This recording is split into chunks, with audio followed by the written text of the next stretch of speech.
ঈদে থামছে না ঘরমুখী জনস্রোত, কড়াকড়ি উপেক্ষা করে হেঁটে মোটরসাইকেলের ট্রাকে বাড়ির পথে ছুটছে মানুষ।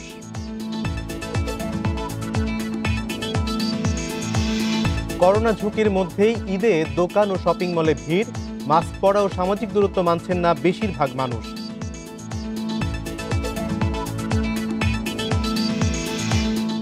চীন থেকে কেনা টিকা আসতে দেরি হবে, সিদ্ধান্তহীনতার কারণে তালিকার পেছনে বাংলাদেশ, বললেন চীনা রাষ্ট্রদূত। করোনা সংক্রমণ আবারও বাড়ার আশঙ্কা বিশেষজ্ঞদের, ভারতের ভ্যারিয়েন্ট ও ঈদে অবাধ চলাচলের বিরূপ প্রভাব। ভার্চুয়াল মাধ্যমে শপথ নিল পশ্চিমবঙ্গের মন্ত্রিসভা, করোনা প্রতিরোধে অঘোষিত লকডাউন পালনের আহ্বান মমতার। শুনছিলেন শিরোনাম, এবার জানাবো বিস্তারিত। ঈদে ঘরমুখী মানুষের ঢল কোনোভাবেই থামানো যাচ্ছে না। করোনা সংক্রমণ ঠেকাতে দূরপাল্লার যান চলাচলে বন্ধ রাখা হলেও কোনো বাধাই কাজে আসছে না। হেঁটে, মোটরসাইকেলে, খোলা ট্রাকে যে যেভাবে পারছে বাড়ির পথে ছুটছে। করোনা আতঙ্ক, সড়কে ভোগান্তি, বাড়তি ভাড়া আর ফেরি বন্ধ জেনেও ঝুঁকি নিয়েই ঢাকা ছাড়ছে মানুষ। গত কয়েকদিনের মতো সোমবারও ঘরমুখী যাত্রীদের ঢল নামে সড়কে। তীব্র রোদ আর গরম উপেক্ষা করেই যে যেভাবে পারছে বাড়ির পথে ছুটছে। এমনকি শিশু ও বয়স্কদের দীর্ঘ পথ হেঁটেই রওনা দিতে দেখা যায়। ভোগান্তির তো ভাইয়া শেষ নাই। কালকে সারাটা দিন টার্মিনালে ঘোরাঘুরি করছি, গাড়ির টিকিট পাই না। শেষে আপনার কক্সবাজার থেকে একটা হাইস ঠিক করছি, ৩,৫০০ টাকা করে নর্থ বেঙ্গলে নামাই দিবে আর কি। ভোগান্তি তো একটু হচ্ছে, কিন্তু বাড়িতে যাওয়াই লাগবে, কারণ সারা বছর কাস্টম করছি, ঈদের সময় বাড়িতে যাওয়াই লাগবে। বড় লোকের গাড়ি থেকে করোনা নাই, প্রাইভেট কারে কই আছে, কই হ্যাঁ প্রাইভেট কার চলে কেন? প্রাইভেট কার কেন চলে? তাহলে আমরা গরিবের এই যে ঈদে কোরবানিতে বাড়ি যেতে পারবো না কেন? দূরপাল্লার বাস না চললেও মোটরসাইকেল, পিকআপ ভ্যান, মাইক্রোবাসে করে অন্য জেলায় রওনা দিচ্ছে। এতে গুনতে হচ্ছে ৩ থেকে ৪ গুণ বাড়তি ভাড়া। বাসে ভাড়া ৩৫০ ছিল, হয়তো মাইক্রোতে ১,০০০ নেবে, সেখানে যাচ্ছে ২,৫০০ টাকা যাচ্ছে। বাসে দলে পুলিশই ধরে, বাসে গেলে এই কারণে আমরা সরাসরি পাটিরে নামাই দিতে হবে। আরিচা ঘাটে যেমন বাইকের ভাড়া চাই হচ্ছে ১৫০০ টাকা, আরিচা ঘাটে ১৫০০ টাকা আছে। পুলিশের যুক্তি, দূরপাল্লার বাস বন্ধ থাকায় কারো যাওয়ার সুযোগ নেই। তবে বাস্তব চিত্র ভিন্ন। এই পারের থেকে হেমায়তপুর না ৫০ টাকা, ১০০ টাকা পুলিশ দাঁড়ানো থাকে, তাহলে শুধু ব্রিজটার উপর কি করো না, না এটা একটা ইনকাম খুলে দিচ্ছে সরকার। কোনটা ঢাকার কোনো গাড়ি বাইরে যাবে না, সেটা যাচ্ছে না। এখন একটা লোক হেঁটে যাচ্ছে, সে এখন কি সে কোথায় যাচ্ছে? এই পাশে তার বাসা থাকতে পারে, তার কাজ থাকতে পারে, এখন কি জন্য যাচ্ছে সেটা তো ওদের বিষয়। এভাবে ঝুঁকি নিয়ে গাদাগাদি করে বাড়ি ফেরায় ঈদের পর করোনা সংক্রমণ বাড়তে পারে বলে শঙ্কা জনস্বাস্থ্য বিশেষজ্ঞদের। Zahidul Bashar, Independent News, Dhaka. ঈদে ঘরমুখী মানুষের খবর জানাতে রাজধানীর আব্দুল্লাপুর থেকে যোগ দিচ্ছেন সহকর্মী মাহমুদুল হাসান। মাহমুদ, আমরা যে দেখলাম বিশৃঙ্খলা, ঘরমুখী মানুষ যাচ্ছেন বিভিন্ন যানবাহনে হেঁটে, বিভিন্ন যানবাহন পাল্টে, বাস্তব পরিস্থিতি কি দেখছেন আপনি?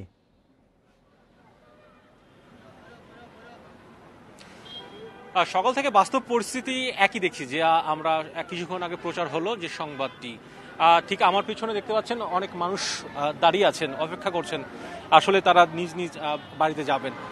যে বিষয়টি হচ্ছে, আপনি নিশ্চয়ই জানেন যে সরকার একটি নিষেধাজ্ঞা জারি করেছে যে সংক্রমণ কমানোর জন্য, যেন সংক্রমণ না বাড়ে সেজন্য দূরপাল্লার বাস এবার ঈদে কিন্তু চালানো নিষেধ আছে। তবে দূরপাল্লার বাস বন্ধ থাকলেও যার যার স্থান বা গন্তব্যস্থল তা সবাই কিন্তু নিজ নিজ ভাবেই যাচ্ছেন। অনেকে হেঁটে রওনা দিচ্ছেন, অনেকেই অটোরিকশা, পিকআপ ভ্যান আর ছোটো ছোটো মাইক্রোবাস, যেভাবে পারছে সেভাবে যাচ্ছে, আসলে ঢাকা ছাড়ছে।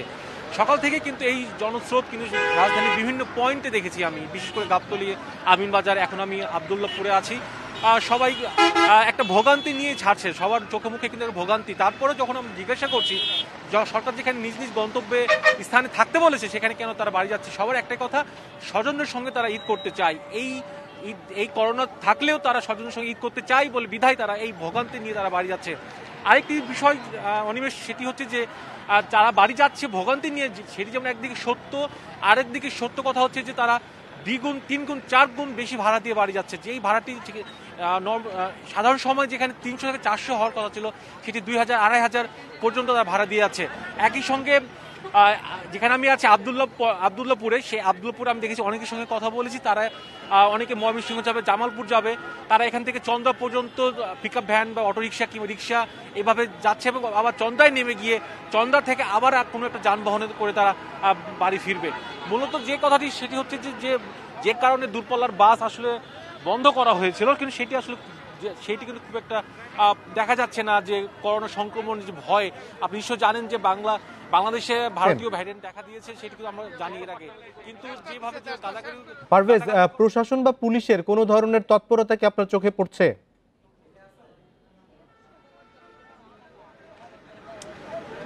প্রশাসনের তৎপরতা বলতে চাই, সেখানে বলতে চাই প্রথম যেটি হচ্ছে সেটি হচ্ছে যে চেকপোস্টগুলোতে পুলিশ আছে। পুলিশ মূলত আমি আমার সারাদিন যা দেখেছি তা হলো যে 2-1টি গাড়ি ধরছে, বিশেষ করে তারা বেশি চেষ্টা করছে যে দূরপাল্লা বাস না ছাড়ে, কিন্তু দূরপাল্লা বাস না ছাড়লেও যে ছোট ছোট বাস আছে কিংবা পিকআপ ভ্যান, মাইক্রোবাস, সেগুলোতেও কিন্তু তারা চড়ে যাচ্ছে। আমরা কিন্তু এই প্রশ্নই করেছিলাম সকালবেলায় গাবতলীতে একজন ট্রাফিক কর্মকর্তাকে। তিনি যদি বলছেন যে আসলে এইভাবে গেলে আসলে তাদের কিছু করার নাই, কেননা অনেকেই চোখের ফাঁকি দিয়ে তারা যাচ্ছে। কিন্তু আমরা আবার পাল্টা প্রশ্ন করেছিলাম যে ফাঁকি দিয়ে গেলেও কিন্তু আমরা দেখতে পাচ্ছি, আমরা গণমাধ্যমে দেখাচ্ছি বারবার যে ছোট ছোট পিকআপ ভ্যানে মাইক্রোবাসে যাচ্ছে, আর তারা যদি বলছে যে এইটা আমরা তদারকি করছি, কিন্তু আসলে তদারকি করলেও কিন্তু অনেকেই কিন্তু চোখে ফাঁকি দিয়ে যাচ্ছে। এবং আমি ঠিক এখান আধা ঘন্টা আগেও দেখেছি এখানে যে পিকআপ ভ্যানে কিন্তু লাইন ধরেছিল, ক্যামেরা দেখে কিন্তু সেই লাইনটি কিন্তু এখন আর নাই। তো এই ছিল সর্বশেষ। অনিমেষ, আপনাকে ধন্যবাদ, আপনি আমাদের সাথেই থাকুন, পরবর্তীতে নিশ্চয়ই আপনার সঙ্গে আবারও কথা হবে। বিজিবি মোতায়েন, মহাসড়কে পুলিশের তল্লাশির পরও থেমে নেই ঘরমুখী মানুষের যাত্রা। সিএনজি অটোরিকশায় বা প্রাইভেট কারে বিভিন্ন পায়ে হেঁটে যেভাবে পারছেন ছুটছেন পদ্মার শিমুলিয়া ও পাটুরিয়া ফেরিঘাটে। ঘাট এলাকা ও ফেরিতে হাজারো মানুষের ভিড়ে চরমভাবে উপেক্ষিত স্বাস্থ্যবিধি। এ দৌড় ফেরি ধরার জন্য, যে কোনো মূল্যে উঠতে হবে ফেরিতে, যত কষ্টই হোক না কেন পৌঁছাতে হবে বাড়ি। আমি আসি আপনার আদ্রপুর থেকে, আমি যাবো সাতক্ষীরা, যাওয়া লাগবে, কষ্ট করে যাওয়া লাগবে। ঢাকা থেকে মানিকগঞ্জের পাটুরিয়া ফেরিঘাটে পৌঁছানোর পথে রয়েছে বিজিবির 3টি চেকপোস্ট।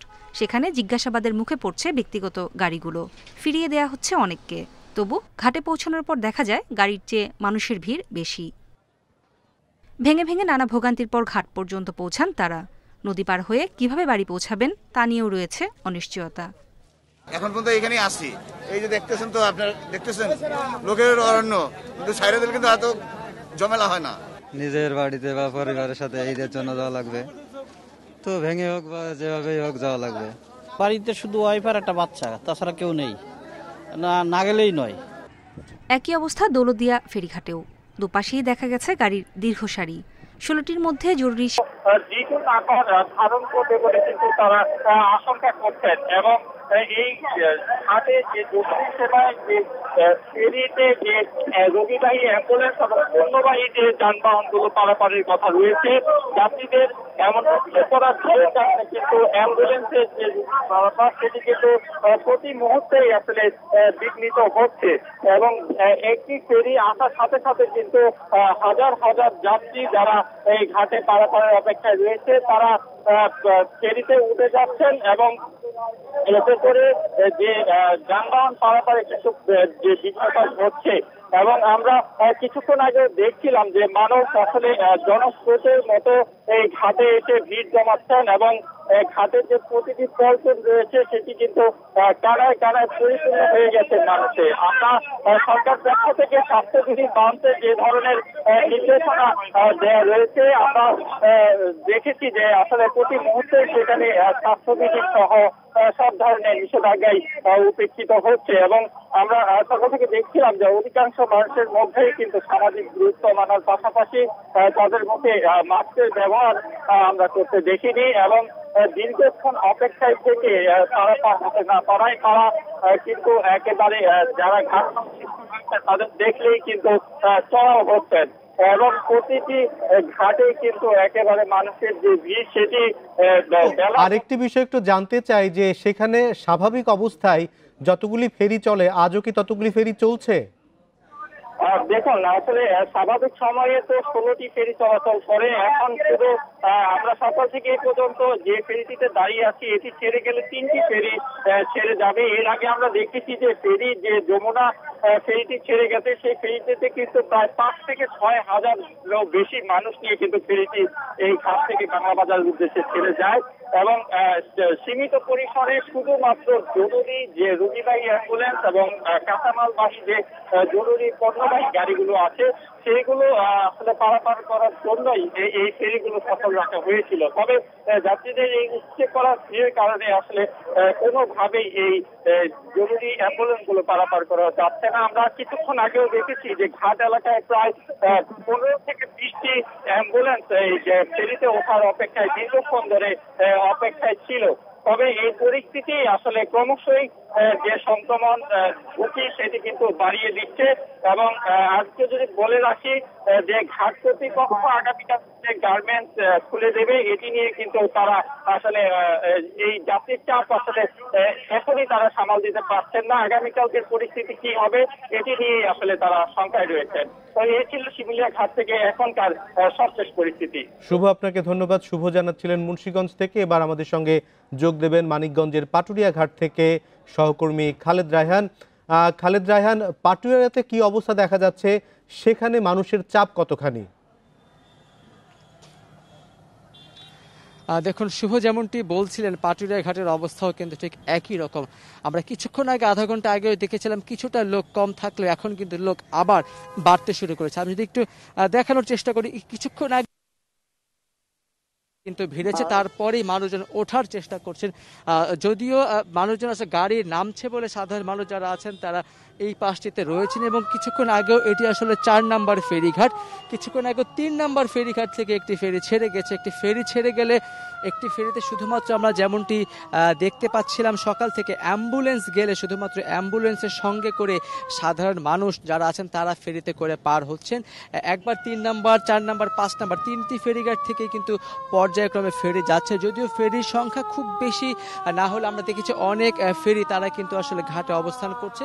ছোট ছোট যে ফেরিগুলো রয়েছে যেমনটি বলছিলাম শুধুমাত্র অ্যাম্বুলেন্স ছাড়া কিন্তু কোনো গাড়িকে আসলে ওই অর্থে যেতে দেওয়া হচ্ছে না এবং বিশাল একটি সিরিয়াল। আপনি নিশ্চয়ই জানেন যে রাতের বেলা কিন্তু পণ্য পরিবহনের যে সকল গাড়িগুলো যাবে তারা সকাল থেকে এখানে যারা আজকে রাতে যেতে পারেন তারা কিন্তু এখানে অপেক্ষা করছেন, তারা কিছুক্ষণ পরে যাবেন। এই জন্যই কিন্তু একটি দীর্ঘ গাড়ির সারি আমরা দেখতে পেয়েছি এবং এই পাটুরিয়া ঘাটে আসতে হলে কমপক্ষে 3টি বিজিবির চেকপোস্ট এবং কয়েকটি আইন শৃঙ্খলা বাহিনীর চেকপোস্ট পার হয়ে আসতে হবে। যদিও প্রত্যেকটি জায়গাতে আমরা দেখেছি যে শুধুমাত্র ব্যক্তিগত যে সকল বাহন রয়েছে সেগুলোকে তল্লাশি করে সেগুলোকে ফেরত পাঠিয়ে দেওয়া হয়েছে। তো অনেকেই আসলে ভাড়া গাড়ি নিয়ে আসছেন, তারা যেখানে চেকপোস্ট থামিয়ে দিচ্ছেন সেখানে পর্যন্ত এসে তারা বাদবাকি জায়গাটি হেঁটে আসেন। কিছুক্ষণ আগে আমি যে এলাকাটিতে ছিলাম সেই এলাকায় বিজিবির সর্বশেষ চেকপোস্ট ছিল এবং সেখান থেকে 10 কিলোমিটার দূরে কিন্তু এই পাটুরিয়া ঘাটে 10 কিলোমিটার আমরা দেখেছি সাধারণ মানুষ তারা কিন্তু আসছে। মূলত তারা যেখানে পুলিশের চেকপোস্ট থামিয়ে দিচ্ছে সেখান থেকে তারা হেঁটে হেঁটে আসছেন, অনেক ক্ষেত্রে তারা অটোরিকশাতে করে আসছেন,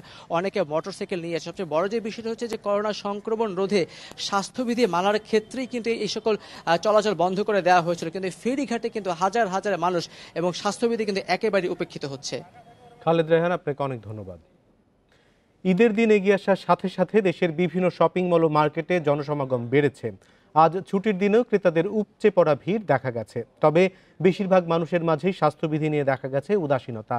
সকাল থেকেই বগুড়ার মার্কেটগুলোতে আনাগোনা দেখা গেছে ক্রেতাদের। শহরের প্রধান 6টি মার্কেটেই বেচাকেনা বেড়েছে বলে জানিয়েছেন ব্যবসায়ীরা। তবে কোথাও সামাজিক দূরত্ব মানা হচ্ছে না।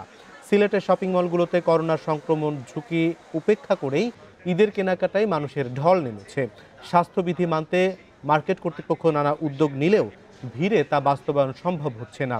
বরিশালের শপিং মল আর মার্কেটগুলো দেখে বোঝার উপায় নেই যে দেশে করোনা মহামারী চলছে। একই অবস্থা নেত্রকোনা, বাগেরহাট, খাগড়াছড়ি, লক্ষ্মীপুর সহ বিভিন্ন জেলাতে।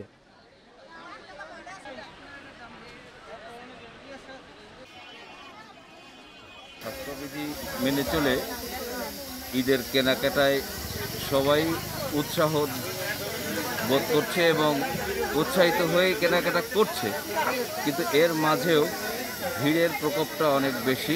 মার্কেটে প্রচুর ভিড়। ঈদ বলে ভিড় না, ঈদ ছাড়াও আমাদের ভিড় থাকে, ঠিক আছে। তো এখন তো অনেক ভিড়, এখন এতে লকডাউন দেওয়া না দেওয়া সমান কথা। মাইকিং করা হচ্ছে সবাইকে মাস্ক পরার জন্য। অনেক সময় হয়তো খুলে রাখে, পরে পরবর্তীতে আবার ব্যবহার করে আর কি। গত কয়েকদিনের তুলনায় আজ ভিড় কম রাজধানীর শপিং মল ও মার্কেটগুলোতে, তবে বিক্রেতারা বলছেন বিকেলের দিকে বাড়তে পারে ক্রেতার সংখ্যা। এদিকে ক্রেতা বিক্রেতাদের মাস্ক থাকলেও মানা হচ্ছে না সামাজিক দূরত্ব। ঈদ কেনাকাটার ভিড় নিয়ে আরও জানাতে রাজধানী নিউ মার্কেট থেকে যোগ দিচ্ছেন সহকর্মী রুহুল আমিন। রুহুল, সাধারণ মানুষ স্বাস্থ্য সচেতনতা কতখানি মানছেন? তারা কি মাস্ক ছাড়াই কেনাকাটা করছেন কিনা? অনিমেষ, আমরা যেটা দেখছি যে মানুষের মধ্যে করোনা সংক্রমণের যে ভীতি বা ঝুঁকি, সেই উদ্বেগ কম বলতে নেই বললেই চলে। আমরা মানুষের মধ্যে ঈদের কেনাকাটার আমেজ আমরা দেখতে পাচ্ছি, এবং এই করোনা সংক্রমণের ঝুঁকির যে উদ্বেগ সেটি না থাকার ফলে মানুষের মধ্যে এই যে স্বাস্থ্যবিধির কথা বলা হচ্ছে সেটি কিন্তু উপেক্ষিতই থেকে যাচ্ছে। আমরা দেখছি যে বেশিরভাগ ক্রেতাই মাস্ক ব্যবহার করছেন, কিন্তু সামাজিক দূরত্ব বজায় রাখা সেই বিষয়গুলো কিন্তু তারা ফলো করছেন না, যেহেতু তারা খুব বেশি তাদের মধ্যে উদ্বেগ নাই বা তারা উদ্বিগ্ন নন যে করোনা সংক্রমণের ঝুঁকি কতটা রয়েছে, বা তারা করোনায় এই শপিং করতে এসে বা কেনাকাটা করতে এসে করোনায় আক্রান্ত হতে পারেন। এই উদ্বেগ বা এই চিন্তা বা এই বোধ আমরা মানুষের মধ্যে দেখছি না, বরং ঈদকে কেন্দ্র করে কেনাকাটার যে একটি আমেজ থাকে উৎসবের, সেই আমেজই আমরা দেখতে পাচ্ছি। এবং এর ফলে আমরা যেটা দেখেছি যে একটা দোকানে অনেকগুলো ক্রেতা যখন থাকার পরেও সেখানে আরও ক্রেতারা যাচ্ছেন, অর্থাৎ এই ভিড় বেড়ে যাচ্ছে। মানুষের মধ্যে যদি সেই উদ্বেগটা থাকতো যে যেখানে ভিড় বেশি সেটা আমি কিছুক্ষণ এড়িয়ে চলি বা সেই দোকানে একটু পরে যাই, তাহলে কিন্তু পরিস্থিতিটা হয়তো ভিন্ন হতো। আমরা দেখছি যে মার্কেট কর্তৃপক্ষ কিছুক্ষণ পর মার্কেটগুলোতে মাইকিং করছে যে আপনারা সামাজিক দূরত্ব মেনে চলুন, মাস্ক ব্যবহার করুন। তবে আমরা দেখছি যে দোকানদারদের মধ্যে মাস্ক ব্যবহারের একটি উদাসীনতা রয়েছে। ক্রেতারা মাস্ক ব্যবহার করছেন তুলনামূলক বিক্রেতাদের চেয়ে বেশি। তবে বিক্রেতারা যেহেতু এক দোকানে একসঙ্গে অনেক ক্রেতা উপস্থিত হচ্ছেন, সেক্ষেত্রে গাদাগাদি করে একজনের গায়ের উপর আরেকজন দাঁড়িয়েই তারা কেনাকাটা করছেন, এই চিত্র আমরা দেখছি। তবে একটি বিষয় এখানে উল্লেখযোগ্য যে যারা কেনাকাটা করতে আসছেন তাদের, বিশেষ করে নিউ মার্কেট এলাকায় আপনি জানেন যে নারীরা বেশি কেনাকাটা করতে আসে। অন্যান্য শপিং মলগুলোতে আমরা দেখেছি যে তরুণদের উপস্থিতি বেশি, মাঝবয়সী মানুষ এবং তরুণের উপস্থিতি বেশি, তবে বয়স্ক মানুষের উপস্থিতি আমরা কম দেখেছি। তাছাড়া আরেকটি উদ্বেগজনক বিষয় আমরা লক্ষ্য করেছি যে মার্কেটে বা কেনাকাটা করতে অনেকেই শিশুদের নিয়ে আসছেন, যেটি উদ্বেগজনক বিশ্লেষকরা বলছেন। এই ছিল আমার কাছে সবশেষ খবর। রুহুল, আপনাকে অনেক ধন্যবাদ। আমরা ঈদের কেনাকাটার বিষয়ে আরও জানতে বরিশাল এবং চট্টগ্রামের সঙ্গে যুক্ত হব। শুরুতেই বরিশাল থেকে আমাদের জানাবেন সহকর্মী মুরাদ আহমেদ। মুরাদ, আমি কিছুক্ষণ আগে যেমন ঢাকার পরিস্থিতি শুনছিলাম, রুহুল বলছিল যে সামাজিক দূরত্ব মানার কোনো বালাই নেই। আসলে কি সামাজিক দূরত্ব মানা সম্ভব এরকম কেনাকাটা করতে যে?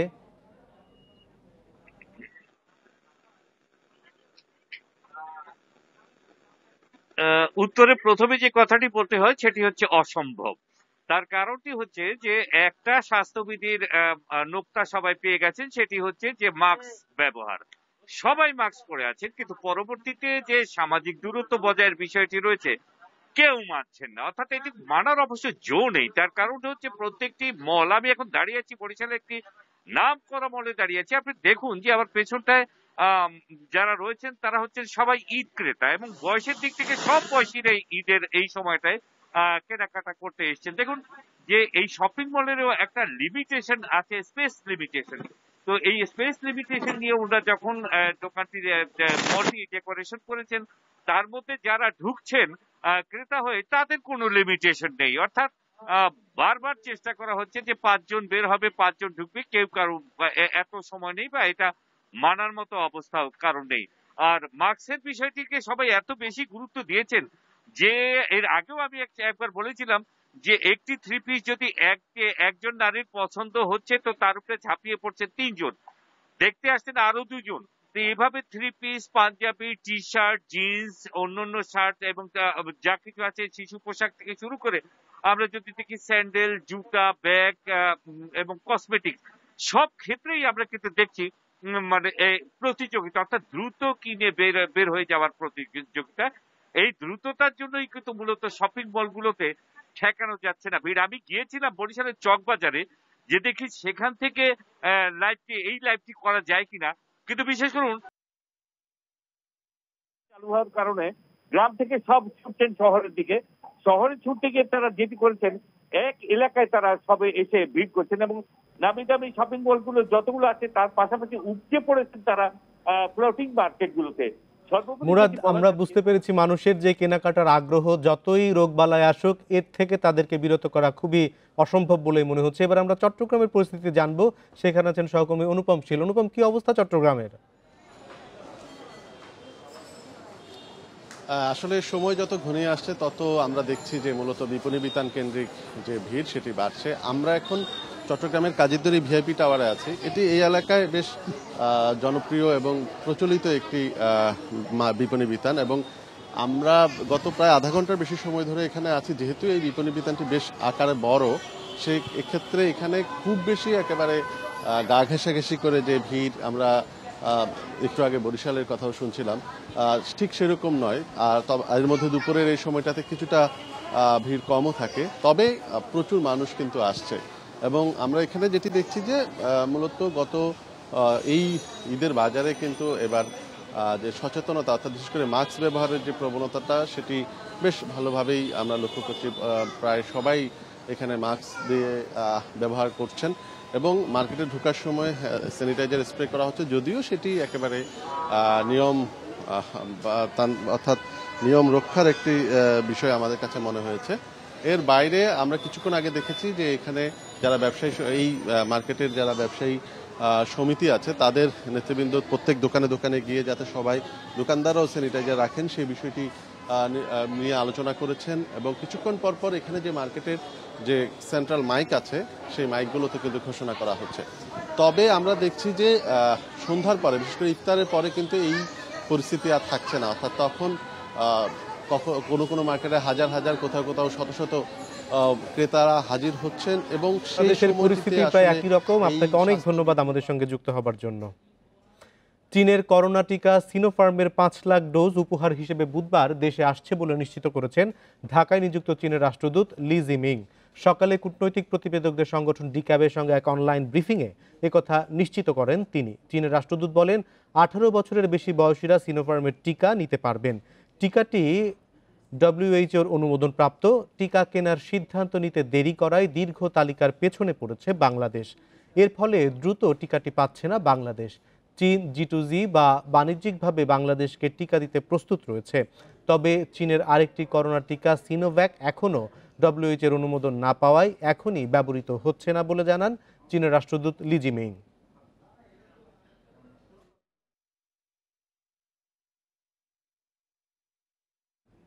করোনা সংক্রমণ আবারও বাড়ার আশঙ্কা করছেন বিশেষজ্ঞরা। বলছেন, একদিকে দেশে ঢুকছে ভারতের ভ্যারিয়েন্ট, অন্যদিকে ঈদে বেসামাল ছুটছে মানুষ। 14 দিন পর পাওয়া যাবে এর কুফল। প্রত্যেকের নিজস্ব সচেতনতার কোনো বিকল্প নেই বলে মত তাদের। রোববার পর্যন্ত দেশে করোনা শনাক্ত হয়েছে 8.25 লাখ মানুষের, মৃত্যু হয়েছে 11,934 জনের। তবে কয়েকদিন ধরে সংক্রমণ ও মৃত্যু কিছুটা কমেছে। কিন্তু ঈদকে সামনে রেখে বেড়েছে জনসমাগম। আন্তজেলা বাস, লঞ্চ ও ট্রেন বন্ধ থাকলেও মানুষ বাড়ি যাচ্ছে গাদাগাদি করে। মার্কেটে উপচে পড়া ভিড়, এ নিয়ে উদ্বিগ্ন বিশেষজ্ঞরা। আমাদের পার্শ্ববর্তী দেশ ভারতেও যেটা হলো, তারা শুধু করোনাকে তাচ্ছিল্যই বলবো করেছে বা উপেক্ষা করেছে এবং সামাজিক দূরত্ব মানেনি। বিভিন্ন রকম বড় বড় ধর্মীয় এবং সামাজিক প্রোগ্রামে তারা অংশগ্রহণ করেছে, নির্বাচনে তারা ব্যাপকভাবে অংশগ্রহণ করেছে এবং তার ফলাফল তারা হাতে নাতে পেয়েছে। এবং একই ঘটনা আমাদের দেশে যে হবে না এটা কিন্তু বলা যাচ্ছে না। ঈদের সময় সামাজিক মেলামেশা এবং যাতায়াত, শপিং এসব বাড়িয়ে দিয়ে যেভাবে আক্রান্ত হবেন তার ইফেক্ট কিন্তু 2 সপ্তাহ পরে গিয়ে আপনারা বুঝতে পারবেন। করোনার ভারতীয় ধরন ছড়িয়ে পড়লে মোকাবেলা করা কঠিন হবে বলে আশঙ্কা বিশেষজ্ঞদের। সবাইকে স্বাস্থ্যবিধি মেনে চলার পরামর্শ। ইন্ডিয়া এবং নেপালে যে অবস্থা হয়েছে, আমি তো যদি আমরা এইগুলো প্রিকশনগুলো না নেই তাহলে ভয়াবহতা আমি তো ধরেই নিব যে এরকম হতেই পারে। সুতরাং আমাকে যেটা আমার সামনে যে এক্সাম্পল আছে আমাকে সেটা ধরেই আমাদের সেফটি মেজারগুলো নিতে হবে। আমি তো ওয়েট অ্যান্ড সি করবো না, যে ওয়েট করে দেখি আমাদের কি হয়। তার কি কোনো অবকাশ আছে? ঈদে বাড়ি যাওয়ার ক্ষেত্রেও অনুরোধ করব, এবার ঈদে বাড়ি না গিয়ে যার যার জায়গায় অবস্থান করুন। আপনি এই সংক্রমণ আপনার একার হলে পরিবারের সবার হওয়ার সম্ভাবনা 400 গুণ কিন্তু এই নতুন ভেরিয়েন্ট যেটা এসেছে ভারতের 1 জন থেকে 400 জন আক্রান্ত হতে পারে। সুতরাং সতর্ক থাকুন। করোনা সংক্রমণ যাতে ছড়িয়ে না পড়ে সেজন্য কার্যকর লকডাউনের মেয়াদ আরও বাড়ানোর পরামর্শ দিয়েছেন বিশেষজ্ঞরা। Buddhadeb Kundu, independent News, Dhaka.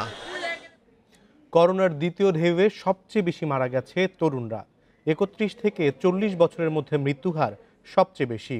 তবে বয়স্ক ও অন্যান্য রোগে আক্রান্তদের করোনায় মৃত্যুহার কিছুটা কমেছে, আর নারীদের মৃত্যু বেড়েছে 7 ভাগ। বিষয়গুলোকে নতুন ধরনের করোনা রচনার রূপ বলছেন চিকিৎসকেরা। মহাখালীর ডিএনসিসি কোভিড হাসপাতাল, জরুরি বিভাগের সামনে প্রস্তুত অ্যাম্বুলেন্স, পাশেই রোগীর অপেক্ষায় স্বজনেরা। কিছুক্ষণ পর ট্রলির চাকায় ভর করে এলেন সাহারা মৃধা। তবে সুস্থ হয়ে নয়, করোনার কাছে হার মেনেই ফিরতে হলো তাকে। আইসিইউতে করোনার সঙ্গে লড়াই করেছেন 7 দিন। তার মতো এভাবেই করোনার কাছে এ পর্যন্ত হেরে গেছেন প্রায় 12,000 মানুষ।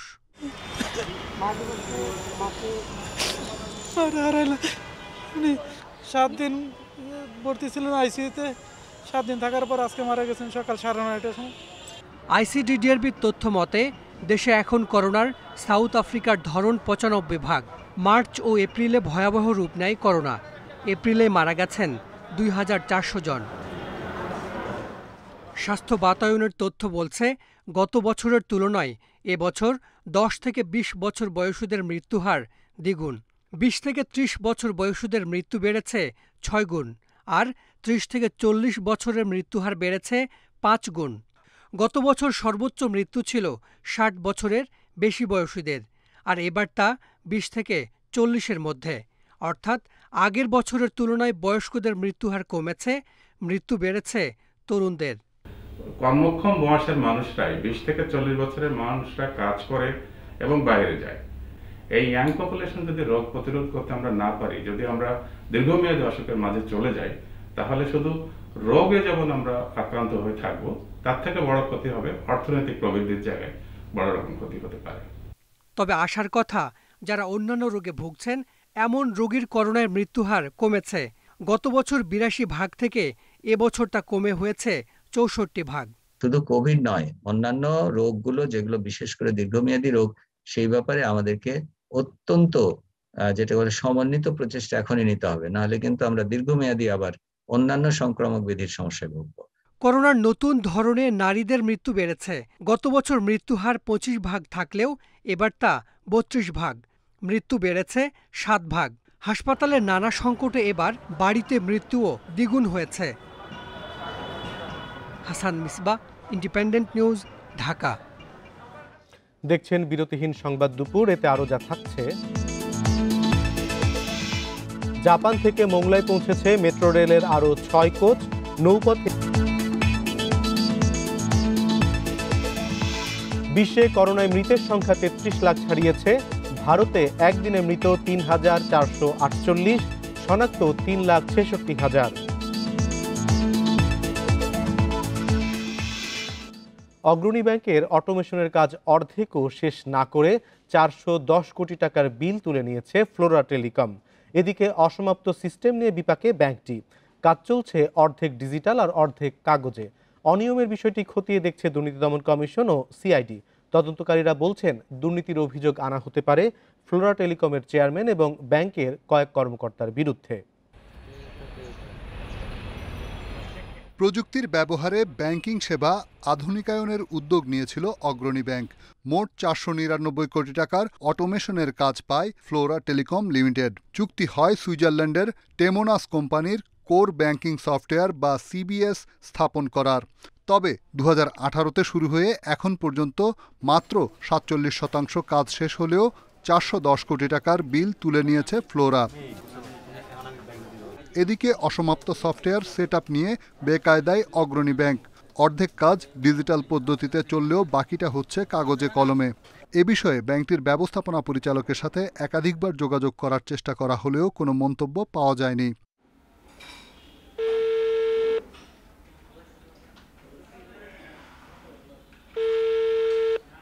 সুইস কোম্পানি টেমনসের কাছে অগ্রণী ব্যাংকের একটি চিঠি পাঠায় ফ্লোরা। তবে ব্যাংক কর্তৃপক্ষ বলছে চিঠিটি তারা দেয়নি। এসব অনিয়ম ও জালিয়াতির অভিযোগে ফ্লোরা টেলিকমের বিরুদ্ধে মামলা হতে পারে বলছে সিআইডি। অত সময় নেবে, অত একটা কাজ এখন করোনা কাল বাসায় বসে অফিস করতেছে, এর কারণে দেরি হতে পারে। বিষয়টা কিন্তু দেরি হোক, সময় নেই, কিন্তু বিষয়টা মামলা হওয়ার মতো।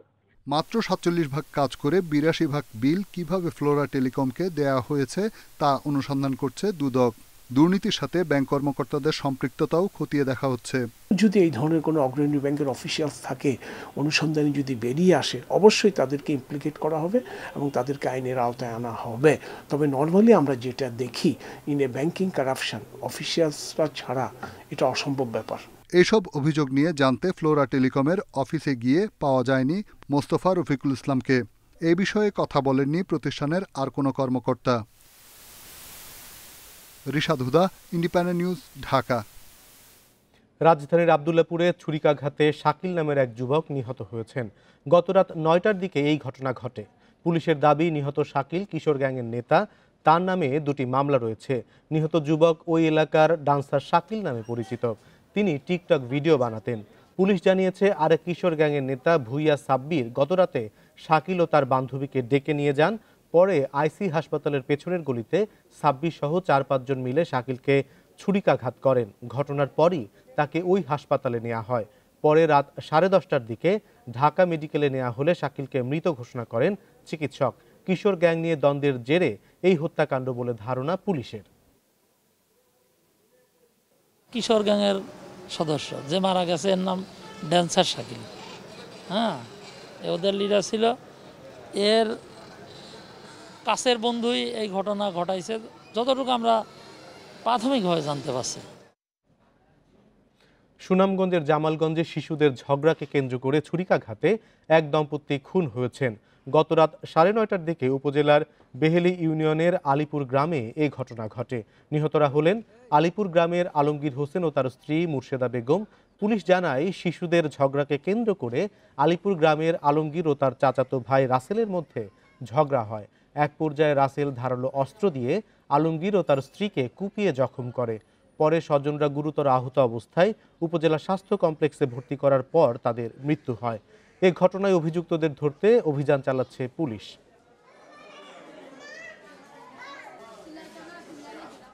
মানিকগঞ্জের ঢাকা আরিচা মহাসড়কে মিনিবাস চাপায় 2 মোটরসাইকেল আরোহী নিহত হয়েছেন। সকাল 7টার দিকে ঘিওর উপজেলার পুখুরিয়া এলাকায় এই দুর্ঘটনা ঘটে। এ দুর্ঘটনার পর পালিয়ে গেছে বাস চালক। নিহতের নাম পরিচয় এখনও পাওয়া যায়নি। শিবালয় সার্কেলের অতিরিক্ত পুলিশ সুপার তানিয়া রহমান জানান, নিহত ব্যক্তিরা ঈদ করতে ঢাকা থেকে মাগুরা যাচ্ছিলেন।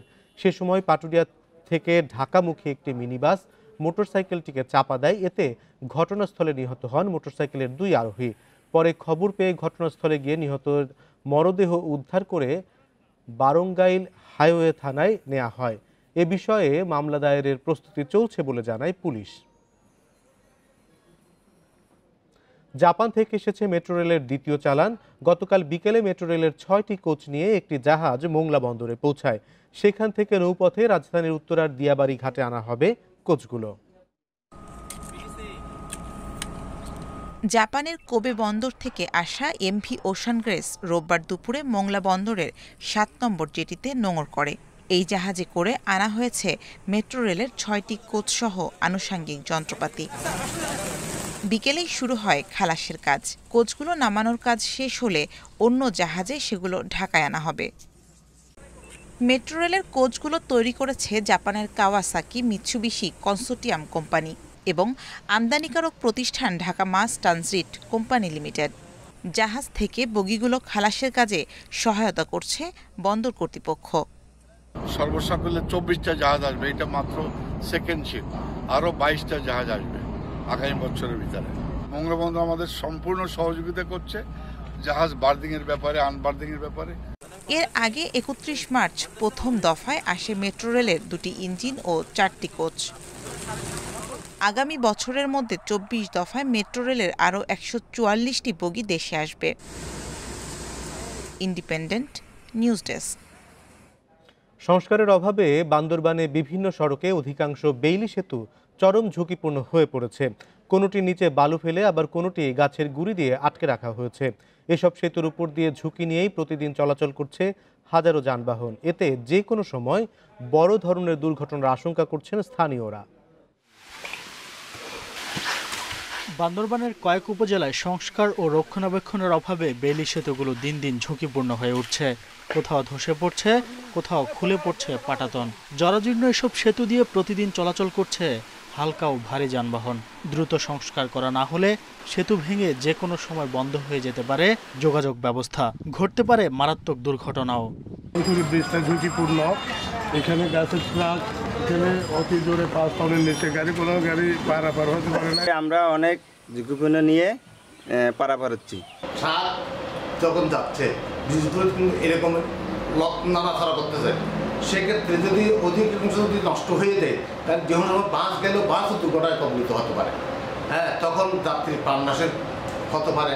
72টি ঝুঁকিপূর্ণ সেতুর মধ্যে 40টিকে অধিক ঝুঁকিপূর্ণ হিসেবে চিহ্নিত করেছে সড়ক ও জনপথ বিভাগ। বরাদ্দ পেলেই সংস্কারের কাজ হবে বলে জানায় সংস্থাটি।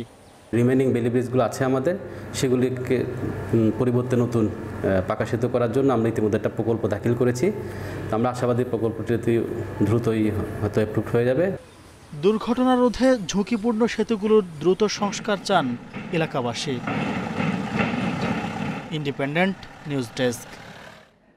ঈদের সময় স্বাস্থ্যবিধি মেনে অ্যামিউজমেন্ট পার্ক খুলে দেওয়ার দাবি জানিয়েছেন ব্যবসায়ীরা।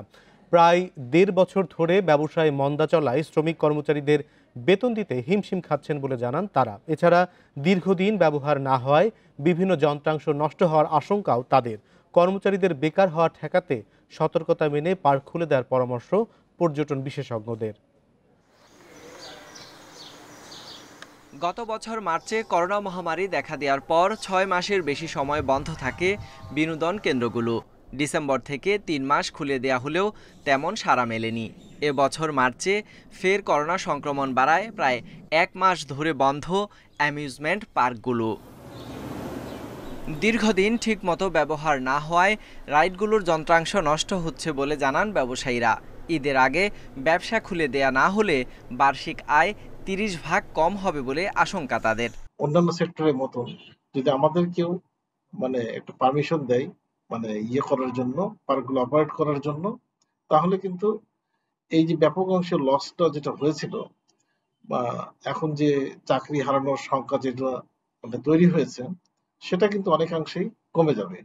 পর্যটন বিশেষজ্ঞরা বলছেন, দীর্ঘদিন ব্যবসায় মন্দা থাকায় টিকে থাকার চ্যালেঞ্জে পর্যটন ব্যবসায়ীরা। তাই স্বাস্থ্যবিধি মেনে ব্যবসা চালুর বিষয়টি বিবেচনার পরামর্শ তাদের। অনেকেরই ইনকাম এখন অর্ধেকের কোঠে চলে এসেছে, তাদের পরিবার পরিজন নিয়ে চলাটা এখন কষ্টসাধ্য হয়ে পড়েছে। সীমিত পরিসরের পর্যটন চালু করে সেই পর্যটন সংশ্লিষ্ট যে মানুষগুলো রয়েছে তাদের যে জীবিকা বাঁচানোর জন্য আমরা সেটি করতে পারি। ডিস্ট্রিক্ট কমিটি আছে জেলা প্রশাসকের নেতৃত্বে, জেলা প্রশাসক মহোদয় উনি ওই এলাকার করোনা সংক্রমণের অবস্থা বুঝবেন, উনি বিশ্লেষণ করবেন। তার জন্য কমিটি আছে একটা, তারা যখন মনে করবে যে কোথাও কোনো পর্যটন কেন্দ্র খুলে দেওয়া প্রয়োজন, তারা খুলে দেবে। এছাড়াও বিনোদন কেন্দ্রগুলো যাতে স্থায়ীভাবে বন্ধ না হয় তার জন্য পরিচালনা ব্যয় কমানো এবং ঋণ সুবিধা নিশ্চিত করার দাবি ব্যবসায়ীদের। Sohel Rana, independent News, Dhaka. বিশ্বে করোনায় মৃতের সংখ্যা 33 লাখ ছাড়িয়েছে। আক্রান্তের সংখ্যা 15,89 লাখের বেশি। রোববার বিশ্বে করোনায় 9,900 জনের মৃত্যু হয়েছে। নতুন শনাক্ত 6,42,000-এর বেশি। 1 মাস পর বিশ্বে কমেছে একদিনে সংক্রমণ ও মৃত্যু। 4 দিন পর ভারতে দৈনিক আক্রান্তের সংখ্যা নেমেছে 4 লাখের নিচে। রোববার দেশটিতে শনাক্ত হয়েছে 3,66,499 জন। প্রাণ গেছে 3,748 জনের। এই সংখ্যা 1 সপ্তাহে সর্বনিম্ন। তবে ভারতে এখনও রয়েছে অক্সিজেন সহ জরুরি চিকিৎসা সামগ্রীর সংকট। দিল্লির স্বাস্থ্যমন্ত্রী সতর্ক করে জানিয়েছেন, চলতি সপ্তাহেই শেষ হতে চলেছে করোনা টিকার মজুদ। উত্তরপ্রদেশেও অক্সিজেন সংকটে বাড়ছে মৃতের সংখ্যা। ভারত ছাড়াও করোনা সংক্রমণে বিপাকে পড়েছে প্রতিবেশী দেশ নেপাল, শ্রীলঙ্কা। সংক্রমণ বাড়ায় পাকিস্তান জুড়ে চলছে লকডাউন। সংক্রমণ বাড়ায় নতুন করে কড়াকড়ি আরোপ করেছে জাপান। এক বছর পর সর্বনিম্ন শনাক্ত মৃত্যু হয়েছে যুক্তরাষ্ট্রে। রোববার দেশটিতে আক্রান্তের সংখ্যা 22,222 জন। 24 ঘণ্টায় দেশটিতে মৃত্যু হয়েছে 241 জনের। সংক্রমণ নিয়ন্ত্রণে আসায় অনেক দেশেই তুলে নেওয়া হচ্ছে কড়াকড়ি। নিষেধাজ্ঞা তুলে নিতে শুরু করেছে স্পেনের বার্সেলোনা। আগামী সপ্তাহে কড়াকড়ি শিথিলের নতুন ঘোষণা দিতে যাচ্ছে তুরস্ক। Nusrat Serin, Independent News. শপথ নিয়েছে পশ্চিমবঙ্গের নতুন মন্ত্রিসভার 43 জন সদস্য। ভার্চুয়ালি শপথ নেন তারা। মন্ত্রিসভার শপথের পরপরই করোনা মোকাবিলায় কার্যকর পদক্ষেপ নেওয়ার ঘোষণা দেন মমতা ব্যানার্জি। করোনা প্রতিরোধে অঘোষিত লকডাউন পালনের আহ্বান জানান তিনি। মেডিকেল কলেজগুলোতে অক্সিজেন সেন্টার তৈরির আহ্বান জানানোর পাশাপাশি কেন্দ্র সরকারের সমালোচনা করেন মমতা ব্যানার্জি।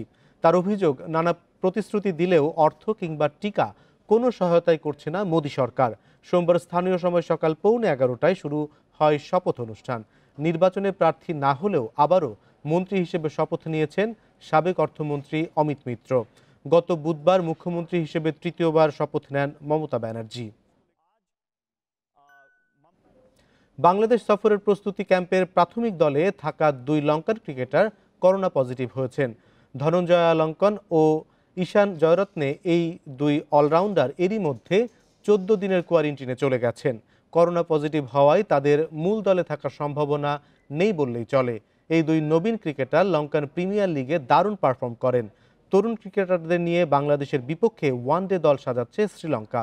3 ম্যাচের ওডিআই সিরিজ খেলতে 18 মে বাংলাদেশে আসবে শ্রীলঙ্কা ক্রিকেট দল। 23 মে হবে সিরিজের প্রথম ওয়ানডে।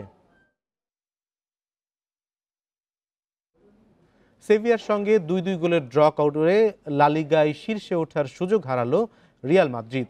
সেই সাথে লস ব্লাঙ্কোদের শিরোপা জয়েও শঙ্কার মুখে পড়ল। একই শঙ্কায় ফ্রেঞ্চ লিগ 1 চ্যাম্পিয়ন পিএসজি রেনের কাছে হেরে কঠিন হয়েছে নেইমারদের শিরোপা লড়াই। আর সেরিয়াতে এসি মিলানের কাছে হারে ইউভেন্টাসের শেষ 4-এ জায়গা ধরে রাখাই অনিশ্চিত। জিতলে উঠে যেত শীর্ষে, লা লিগার শিরোপা স্বপ্ন হতো আরো উজ্জ্বল। কিন্তু চ্যাম্পিয়ন্স লিগের সেমি থেকে ছিটকে পড়া রিয়াল লা লিগায়ও ছন্দ খুঁজে পেল না। ঘরের মাঠে দুবার পিছিয়ে পড়ে ঘুরে দাঁড়ায় লস ব্লাঙ্কোরা। প্রথম গোল হজমের পর আসেনসিও সমতায় ফেরান, আর শেষ মুহূর্তে হ্যাজার্ডের নৈপুণ্যে হার এড়ায় গ্যালাক্টিকোস। 35 রাউন্ড শেষে 77 পয়েন্ট নিয়ে শীর্ষে আতলেতিকো। রিয়াল ও বার্সার পয়েন্ট সমান 75। তবে মুখোমুখি লড়াইয়ে এগিয়ে 2 নম্বরে জিদানের দল। লিগের বাকি 3 ম্যাচে আতলেতি হোঁচট খেলে বার্সা বা রিয়ালের শিরোপা জয়ের সুযোগ থাকবে। এদিকে রেনের সঙ্গে 1-1 গোলে ড্র করায় লিগ 1-এ চ্যাম্পিয়ন হবার স্বপ্ন ফিকে হয়ে গেছে পিএসজির। আর মাত্র 2 ম্যাচ বাকি। শীর্ষে থাকা লিলে পিএসজির চেয়ে 3 পয়েন্ট এগিয়ে। শিরোপার জন্য লা পারিসিয়ানদের জিতলেই কেবল হবে না, হারতে হবে লিলের। সেরিয়ায় খারাপ সময় যাচ্ছে ইউভেন্টাসের। এসি মিলানের কাছে 3-0 গোলে হেরেছে রোনালদোর দল। টানা 9 বারের চ্যাম্পিয়নদের এবার শেষ 4-এ জায়গা ধরে রাখাই কঠিন। অনিশ্চিত পরের মৌসুমে চ্যাম্পিয়ন্স লিগ খেলা। ইংলিশ প্রিমিয়ার লিগে জয় পেয়েছে আর্সেনাল। ওয়েস্ট ব্রমকে 3-1 গোলে হারিয়ে ইউরোপা লিগের আশা বাঁচিয়ে রাখল গানাররা। আর এই হারে অবনমন হয়ে গেছে ব্রমউইচের। Roksana Afroz, Independent News. Tokyo Olympic আসন্ন, তবে আয়োজনের পথ এখনও মসৃণ না। করোনায় স্থগিত হওয়া মেগা ইভেন্ট এবছরও গড়াবে কিনা তা নিয়ে সংশয় আছে। জৈব সুরক্ষা বলয়ের প্রস্তুতি নিয়ে অ্যাথলিট ও কর্তৃপক্ষ সন্তুষ্ট, কিন্তু করোনা ঝুঁকিতে অলিম্পিক আয়োজনের বিরোধিতায় আন্দোলন করছে টোকিওবাসী। একদিকে করোনার জরুরি অবস্থা, অন্যদিকে চলছে অ্যাথলেটিক্সের টেস্ট রান। আর টোকিওতে অলিম্পিক বিরোধী মুভমেন্টও এখন বেশ জোরালো। সব মিলে আয়োজকরা যতই আসার কথা শোনান, সত্যিকার অর্থে টোকিও অলিম্পিকের আকাশে শঙ্কার কালো মেঘ। তবে 1 বছর পিছিয়ে যাওয়া আসর আয়োজনে চেষ্টার কমতি নেই জাপান সরকার ও অলিম্পিক অ্যাসোসিয়েশনের। এরই মধ্যে দর্শক শূন্য স্টেডিয়ামে হয়েছে পরীক্ষামূলক কার্যক্রম। জরুরি অবস্থার মধ্যেও 420 অ্যাথলিট জৈব সুরক্ষা বলয়ে অংশ নেন বিভিন্ন ইভেন্টে। অ্যাথলিটদের প্রতিদিনই করোনা টেস্ট করা হচ্ছে। তাই আয়োজনে বাধা নেই বলে মনে করেন ৩৯ বছর বয়সী স্প্রিন্টার জাস্টিন গ্যাটলিন। আমেরিকান হয়েও ২০০৪ অলিম্পিকের দ্রুততম মানব দারুণ আশাবাদী এবারের আসন নিয়ে।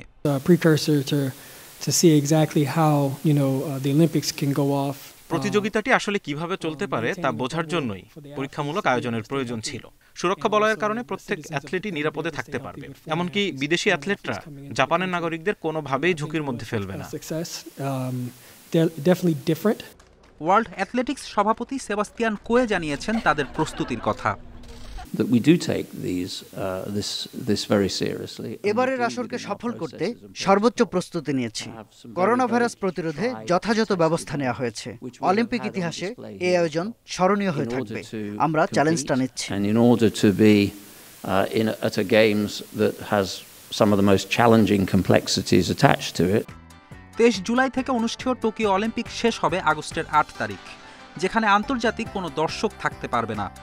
স্থানীয়দের ব্যাপারে এখনও সিদ্ধান্ত আসেনি। ফেরদৌস ইসলাম, ইন্ডিপেন্ডেন্ট নিউজ। শেষ করব সংবাদ দুপুর, তবে তার আগে জানিয়ে দিচ্ছি শিরোনামগুলো। ঈদে থামছে না ঘরমুখী জনস্রোত, কড়াকড়ি উপেক্ষা করে হেঁটে, মোটরসাইকেলে, ট্রাকে বাড়ির পথে ছুটছে মানুষ।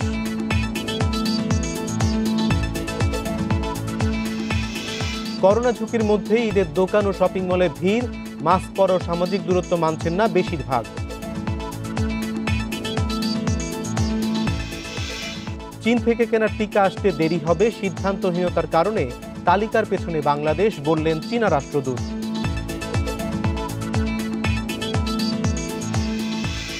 করোনা সংক্রমণ আবারও বাড়ার আশঙ্কা বিশেষজ্ঞদের, ভারতের ভ্যারিয়েন্ট ও ঈদে অবাধ চলাচলের বিরূপ প্রভাব।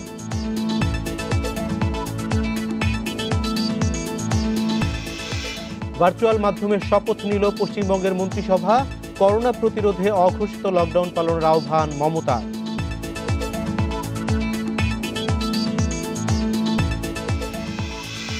এই ছিল সংবাদ দুপুর। ইন্ডিপেন্ডেন্ট টেলিভিশনের সব খবর আরো বিস্তারিত জানতে চোখ রাখুন ফেসবুক, ইউটিউব এবং টুইটারে। সাথে থাকার জন্য ধন্যবাদ।